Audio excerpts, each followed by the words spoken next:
Hello guys, അക്കിസ് life സ്റ്റൈലിലേക്ക് വീണ്ടും എല്ലാവർക്കും സ്വാഗതം. ഇന്ന് ഞാനും എൻ്റെ അമ്മയും കൂടെ പുറത്തോട്ട് പോവുകയാണ്. പുറത്തോട്ടൊന്നും വെച്ച് കഴിഞ്ഞാൽ ക്രിസ്മസ് ഉണ്ടല്ലോ, ക്രിസ്മസിൻ്റെ പ്രോഗ്രാമും കാര്യങ്ങളൊക്കെ കാണാനായിട്ട് പോവാണ്. എൻ്റെ ഫ്രണ്ടിൻ്റെ വീട്ടിലും കൂടെയാണ്. അപ്പോൾ ആ ചേച്ചിയുടെ അശ്വ ചേച്ചി എന്ന പേര്. അപ്പോൾ ചേച്ചിയുടെ വീട്ടിൻ്റെ അങ്ങോട്ട് ഒരുപാട് പള്ളിയും കാര്യങ്ങളൊക്കെ ഉണ്ട്. അപ്പോൾ അവിടെ കുറേ ലൈറ്റിങ്ങും കുറേ ക്രിസ്മസ് പരമായിട്ടുള്ള ഒരുപാട് ഐറ്റംസൊക്കെ അവിടെ ഉണ്ട് നമുക്ക് കാണാനായിട്ട്. നമ്മൾ ഇൻസ്റ്റഗ്രാമിൽ റീൽസിലൊക്കെ ട്രെൻഡിങ് ആയിട്ട് പൊയ്ക്കൊണ്ടിരിക്കുന്ന ഒരുപാട് സ്ഥലങ്ങളൊക്കെ ഉണ്ട്.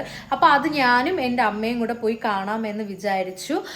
അപ്പോൾ അവിടെ പോകുന്നതും അവിടുത്തെ കുറേ കാഴ്ചകളും വിശേഷങ്ങളും ഒക്കെ ആയിരിക്കും നിങ്ങൾ കാണുന്നത്. ഞാനും ഭയങ്കര എക്സൈറ്റഡ് ആണ്. ഇത്രയും നാളും ഞാൻ പ്രോഗ്രാമും കാര്യങ്ങളൊക്കെ ചെയ്തിട്ടും ഇത്രയും വർഷമായിട്ട് ഞാൻ ട്രിവാൻഡ്രത്ത് കിടന്നിട്ട് പോയിട്ട് ഞാൻ അവിടെ ഒന്നും പോവുകയോ അങ്ങനെയുള്ള കാഴ്ചകൾ കാണുകയോ ഒന്നും ചെയ്തിട്ടില്ല. പക്ഷെ ഇത്തവണ അമ്മേനെയും കൊണ്ടൊന്ന് പോവാം എന്ന് വിചാരിച്ചു. പിന്നെ ഇൻസ്റ്റഗ്രാമിലൊക്കെ റീൽസ് കണ്ട് കൊതിച്ച് പോകുന്നതാണ്. അപ്പോൾ കുറച്ച് പേർക്കെങ്കിലും ഇത് ഇപ്പം വരാൻ പറ്റാത്തവരൊക്കെ ഉണ്ടല്ലോ, വെളിയിലുള്ള ട്രിവാൻഡ്രത്തുനിന്ന് പുറത്തുള്ളവരൊക്കെ കാണും. അവർക്ക് കാണാൻ പറ്റാത്തവരൊക്കെ ഉണ്ടെങ്കിൽ ഞാൻ എൻ്റെ വീഡിയോസിലൂടെ നിങ്ങൾക്കൊക്കെ കാണിച്ചു തരാം. എന്തായാലും എല്ലാവരും കാണൂ. അങ്ങനെ ഞാനും അമ്മയും അശ്വചേച്ചിയുടെ വീട്ടിലെത്തിയപ്പോൾ അവിടെ ക്രിസ്മസ് ഒക്കെ അടിച്ചു പൊളിച്ചുകൊണ്ടിരിക്കുകയായിരുന്നു അവർ. അമ്മയും ചേച്ചി മാത്രമേ ഉള്ളൂ വീട്ടിൽ. അപ്പോൾ ചെന്ന ഉടനെ നമുക്ക് വൈനും കേക്കും തന്നിട്ടാട്ടോ സ്റ്റാർട്ട് ചെയ്തേ. അയ്യോ, ഞാൻ എൻ്റെ ഇത്രയും വർഷത്തെ എൻ്റെ ഒരു ജീവിതാനുഭവത്തിൽ ഞാൻ ഇതുവരെ ക്രിസ്മസ് വലുതായിട്ടൊന്നും സെലിബ്രേറ്റ് ചെയ്തിട്ടില്ല. എപ്പോഴും പ്രോഗ്രാമും കാര്യങ്ങളൊക്കെ ആയിരിക്കും. പക്ഷേ ഇത്തവണ ഞാൻ അങ്ങോട്ട് പോയപ്പോഴത്തേക്കും അവരിങ്ങനെ ഒരു വീട്ടിൽ ചെന്നിട്ട് അവിടെ നിന്ന് വൈനും കേക്കും കഴിക്കാമെന്ന് പറയുമ്പോൾ ഒരു ഭയങ്കര സ്പെഷ്യലല്ലേ. അപ്പോൾ അതൊക്കെ എക്സ്പീരിയൻസ് ചെയ്യാൻ പറ്റി ഫസ്റ്റ് ഓഫ് ഓൾ. അപ്പോൾ പിന്നെ അവർ വീട്ടിൽ പോകാൻ പറ്റി ക്രിസ്മസ് ആയിട്ട്. വളരെ അധികം സന്തോഷം. പിന്നെ ഞാനും അമ്മയും അശ്വ ചേച്ചിയും കൂടെ പുറത്തോട്ട് ഇറങ്ങി. ചേച്ചിയുടെ അമ്മ വന്നില്ല. പുറത്തോട്ട് ഇറങ്ങിയിട്ട് അവിടെ പോയി ഓരോ സ്ഥലത്ത് എന്ന് വെച്ചാൽ അവിടെ ഒരു 2-3-4-5 പള്ളികളുണ്ട്. അവിടെ എല്ലാം പോയി അവിടുത്തെ കാഴ്ചകളൊക്കെ കണ്ട് എൻ്റെ അമ്മയുടെയും കണ്ണ് തള്ളിപ്പോയി. ഇത്രയും വർഷമായിട്ടും ഈ ട്രിവാൻഡ്രത്ത് കിടന്നിട്ട് ഇങ്ങോട്ടൊന്നും പോയിട്ടില്ലല്ലോ എന്ന് ആലോചിക്കുമ്പോഴാണ്. ഇപ്പോൾ നമ്മൾ ഇൻസ്റ്റഗ്രാമൊക്കെ ഉണ്ടല്ലോ, അതിലൊക്കെ കുറച്ച് വീഡിയോസൊക്കെ ട്രെൻഡിങ് ആയിട്ടുണ്ട്. അപ്പോൾ അതൊക്കെ കണ്ടിട്ടാണ് ഞാനും അമ്മയും കൂടെ പോകാനായിട്ട് തന്നെ കാരണം. പോയപ്പോഴത്തേക്കും എന്തോ അയ്യോ, എക്സ്പീരിയൻസ് ചെയ്യേണ്ട കാഴ്ചകൾ തന്നെയായിരുന്നു. ലൈറ്റിംഗ് ആയാലും കാര്യങ്ങളായാലും റോഡിലേക്ക് ഇഷ്ടംപോലെ ആൾക്കാരായിരുന്നു. അവർ ഷോപ്പിങ്ങും കാര്യങ്ങളും സൈഡിൽ കുഞ്ഞു കടകളും കാര്യങ്ങളൊക്കെ ഉണ്ടായിരുന്നു. അപ്പോൾ അവിടെ പോയിട്ട് എല്ലാവരുടെ ഫേസിലും ഭയങ്കര സന്തോഷമായിരുന്നു. നമ്മളും സന്തോഷത്തിലായിരുന്നു. അങ്ങനെ ഇതൊക്കെ നന്നായിട്ട് കാണാൻ പറ്റി, എൻജോയ് ചെയ്യാൻ പറ്റി. ഒരുപാട് എന്ന് വെച്ചാൽ പല പള്ളികളുടെ പേരൊന്നും എനിക്ക് ഓർമ്മ പോലും ഇല്ല. അതുകൊണ്ട് ഞാൻ പറയുന്നില്ല, ഓർമ്മയില്ല എനിക്ക്. അപ്പോൾ പോയി ഒരു 3-4-5 പള്ളിയിൽ പോയി. എല്ലായിടത്തും മത്സരമാണ് ലൈറ്റിങ് കൊണ്ട്. എനിക്ക് അങ്ങനെയാണ് തോന്നിയത്. അത്രയ്ക്ക് അടിപൊളിയായിട്ട് അവർ സെറ്റ് ചെയ്തിട്ടുണ്ടായിരുന്നു. എന്തായാലും ഈ വർഷത്തെ ക്രിസ്മസ് 2024 ക്രിസ്മസ് എന്തുകൊണ്ടും എനിക്കും എൻ്റെ അമ്മയ്ക്കും ഭയങ്കരമായിട്ട് ഒരു എന്താ പറയുക, ഒരു സന്തോഷം നൽകി എന്ന് വേണം തന്നെ പറയാം. അശ്വ ചേച്ചി കാരണമാണ്. എന്തായാലും വളരെ സ്പെഷ്യലായിരുന്നു. എൻജോയ് ചെയ്യാൻ പറ്റി. ബാക്കി കാഴ്ചകളൊക്കെ നിങ്ങൾ കണ്ടിട്ട് വരൂ.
കുറച്ചുകൂടെ സ്പേസ് എടുത്ത് നമ്മൾ ഇവിടെ ശ്രമിക്കുക. വാഹനത്തിലേക്ക് തിങ്ങി ഞെരുങ്ങി വരാതെ കുറച്ച് നമുക്ക് ബാക്കിൽ നല്ല സ്പേസ് ഉണ്ട്. മാക്സിമം സ്പേസ് യൂട്ടിലൈസ് ചെയ്യുക. തിങ്ങി ഞെരുങ്ങാതെ കുറച്ചുകൂടെ ശ്രമിക്കുക.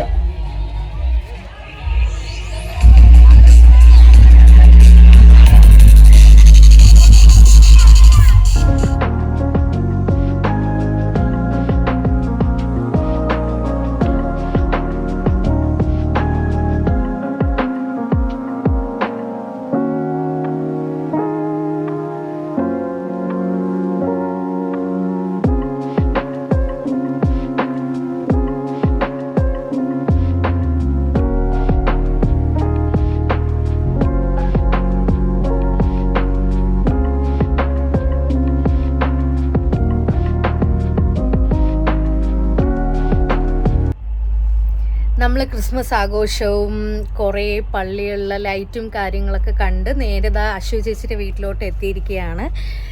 എത്തിയിട്ട് ദാ അമ്മയും ഞാനും അശ്വതി ചേച്ചി നമുക്ക് വേണ്ടിയിട്ട് ഫുഡ് വാങ്ങി.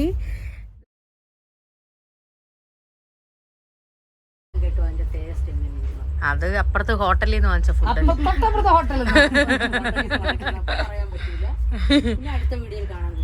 അപ്പോൾ ഗായ്സ് നമ്മളിതാ ഇവിടെ പള്ളിയിൽ എല്ലാം പോയി ക്രിസ്മസ് ആഘോഷങ്ങളും കാര്യങ്ങളും ലൈറ്റിങ് എല്ലാം കണ്ടിട്ട് ദേ അശ്വതി ചേച്ചിയുടെ വീട്ടിലിപ്പോൾ വന്നതേ ഉള്ളൂ.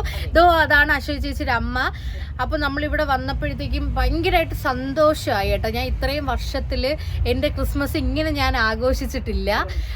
അതെ, സെറ്റപ്പ് ആയിരുന്നു. ആൻഡ് വൈബാണ്, പൊളിയാണ്. അപ്പോൾ എപ്പോഴും പ്രോഗ്രാമും എനിക്ക് അശ്വതി ചേച്ചിക്കൊക്കെ എപ്പോഴും പ്രോഗ്രാമും കാര്യങ്ങളൊക്കെ ആയിരിക്കും. നമ്മൾ ഒരുപാട് ക്രിസ്മസ് അല്ലേ ചേച്ചി അങ്ങനെ ആഘോഷിക്കാറൊന്നുമില്ല. പക്ഷെ ഇത്തവണത്തെ ക്രിസ്മസ് അടിപൊളിയായിരുന്നു. ഇവിടെ വരാൻ പറ്റിയതിൽ ഞാനും അമ്മയും ഭയങ്കര ഹാപ്പിയാണ് അല്ലേ. വന്നില്ലായിരുന്നെങ്കിൽ ഇതൊക്കെ കണ്ടില്ലായിരുന്നു, എക്സ്പീരിയൻസ് ചെയ്തില്ലായിരുന്നെങ്കിൽ ഭയങ്കരമായിട്ട് വിഷമം ഉണ്ടാക്കിയേനെ. പക്ഷേ അശ്വതി ചേച്ചി കാരണം നമുക്കത് സാധിച്ചു. താങ്ക് യു അശ്വതി ചേച്ചി. അപ്പൊ എന്താ നമ്മള് ഫുഡ് കഴിക്കാൻ പോവാണ്. ചേച്ചി പുറത്തുനിന്ന് നമുക്ക് വേണ്ടിട്ട് ഫുഡെല്ലാം വാങ്ങി നമുക്ക് കേക്ക് വൈൻ എല്ലാം തന്നു. അപ്പൊ ഇനി നമ്മൾ ഫുഡ് കഴിക്കാൻ പോവാണ്, പൊറോട്ടയും ചിക്കൻ കറി. അപ്പൊ അത്രേ ഉള്ളൂ ഗൈസ്. അപ്പൊ അടുത്ത വീഡിയോ ആയിട്ട് വീണ്ടും കാണുന്നത് വരയ്ക്കും ബൈ.